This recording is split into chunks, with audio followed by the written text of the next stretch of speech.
Assalamualaikum warahmatullahi wabarakatuh. Bertemu kembali dengan Kang Z. Terima kasih buat teman-teman yang sudah mengklik video ini. Buat teman-teman yang saat ini menonton video ini, saya doakan semoga hari ini selalu diberikan kesehatan dan diberikan rezeki yang berlimpah. Dan buat teman-teman yang kebetulan berprofesi sebagai ojek online, saya doakan setelah nonton video ini teman-teman mendapatkan orderan yang banyak. Amin amin ya robbal alamin. Cerita horor kali ini dibagikan oleh Saiful, seorang driver ojek online yang tinggal di daerah Surabaya Barat. Saiful membagikan pengalaman horornya ini melalui DM ke Instagram saya.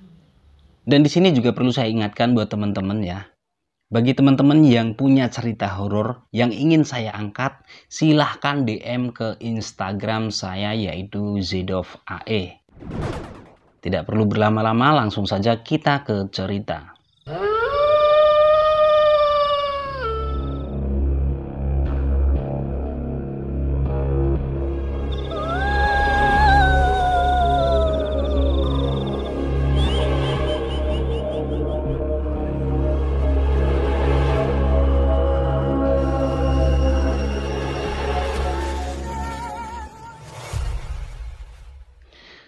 Jadi cerita horor ini dialami oleh Saiful kurang lebih sekitar bulan Mei yang lalu.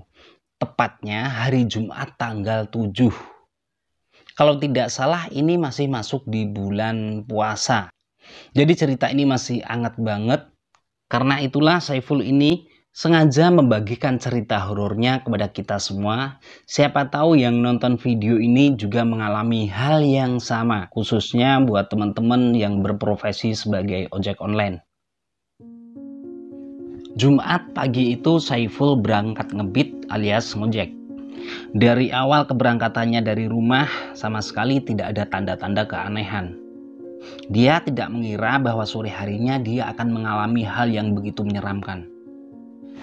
Jadi begitu si Saiful ini berangkat ngebit jam 8 pagi, dia ini sudah berhasil menyelesaikan 2 orderan. Ya meskipun setelah itu satu pun tidak ada orderan yang masuk. Melihat jam udah jam 11 siang. Saiful saat itu memutuskan untuk sholat Jumat dulu.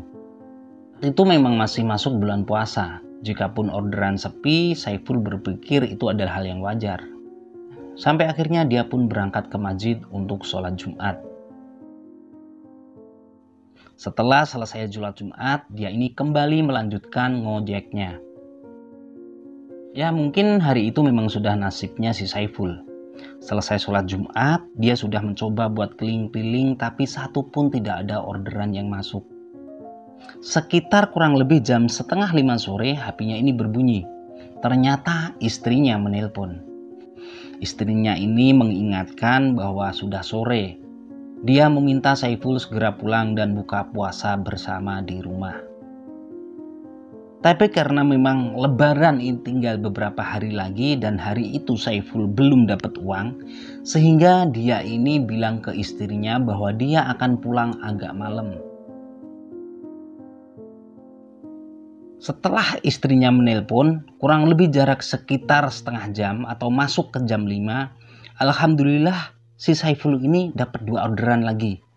Untuk orderan yang terakhir atau yang keempat ini sudah masuk sholat maghrib. Jadi sekalian saja dia pesan makanan, sekalian di situ dia numpang buat buka dan sholat maghrib sambil nungguin pesanannya ini jadi. Setelah pesanannya jadi, jalanlah dia buat nganter orderan tersebut. Di tengah jalan, si Saiful ini baru sadar. Ternyata dia ini harus nganter orderan ini ke sebuah kawasan yang terkenal angker. Jadi dia ini harus nganter orderan ini ke daerah Darmo Permai.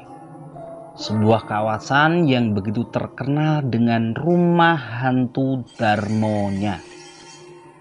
Tapi biar bagaimanapun orderan tetap harus diantar.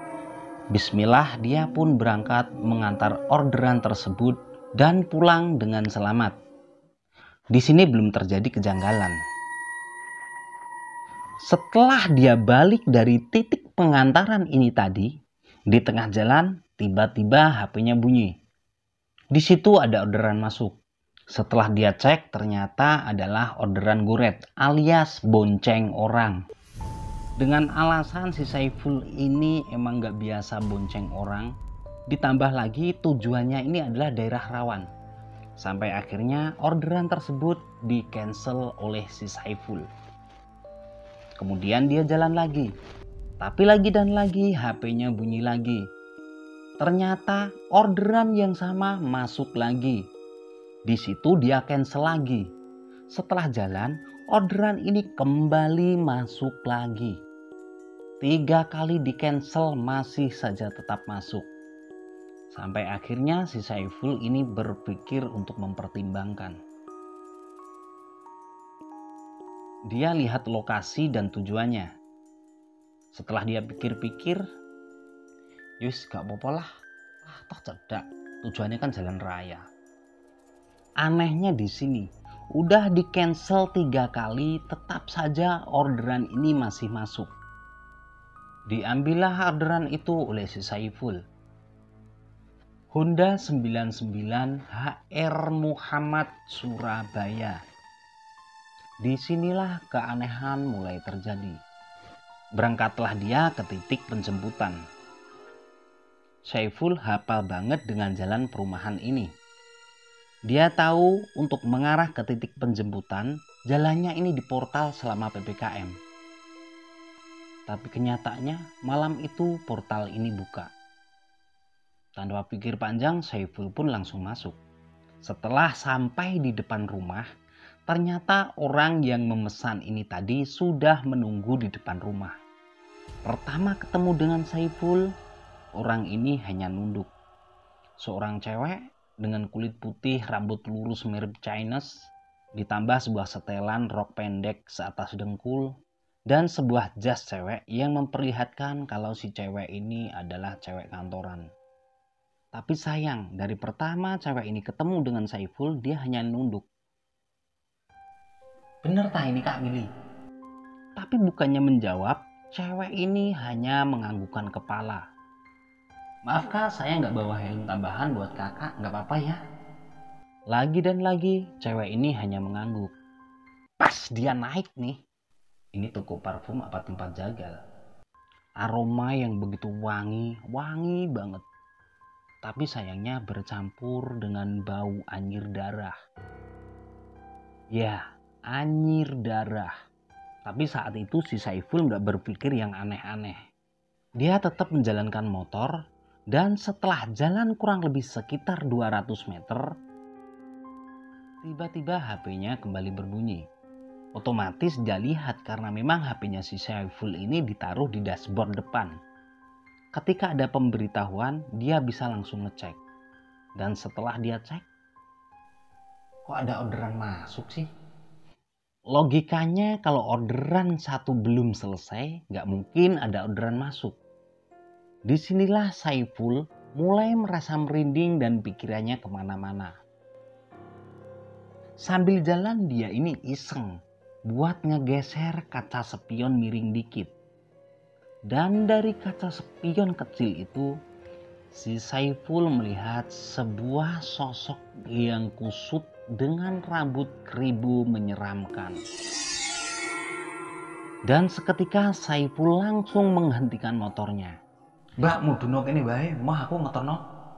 Dan di saat Saiful mengatakan itu, tiba-tiba sosok yang dia bonceng dari tadi ini langsung hilang entah kemana. Dan jalanan yang tadinya aspal tiba-tiba berubah menjadi tanah kosong yang gelap gulita.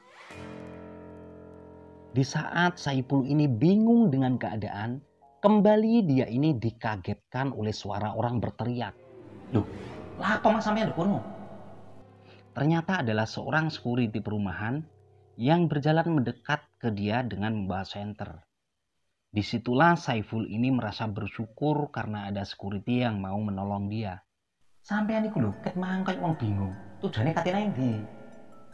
Di situ Saiful menceritakan semua kejadian yang baru saja dia alami.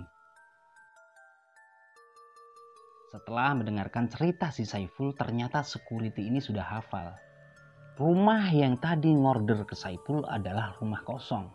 Dan menurut keterangan Pak Security ini, sudah banyak banget ojol yang dikerjain di rumah kosong itu. Seketika si Saiful kaget. Oh, untung sampean gak mlebu mas, iku lokasi kuburan. Mendengar penuturan security ini, Saiful semakin kaget. Dia sama sekali masih belum percaya. Sampai akhirnya Pak Security ini meminta si Saiful untuk segera pulang. Wis mas, gak usah dipikir. Anggap bae sampean iku kate oleh rezeki sing akeh. Nggih Pak, matur suwun. Itulah kata terakhir yang diucapkan oleh Saiful sebelum dia beranjak pulang. Dan semenjak kejadian ini sampai sekarang, kalau sudah lewat jam 5 sore, Saiful tidak mau lagi mengambil orderan ke arah sana. Darmo Permai, yang terkenal akan rumah hantu Darmo. Dari Surabaya Barat, Saiful driver ojek online menceritakan cerita horornya. Saya Kang Zi, wassalamualaikum warahmatullahi wabarakatuh.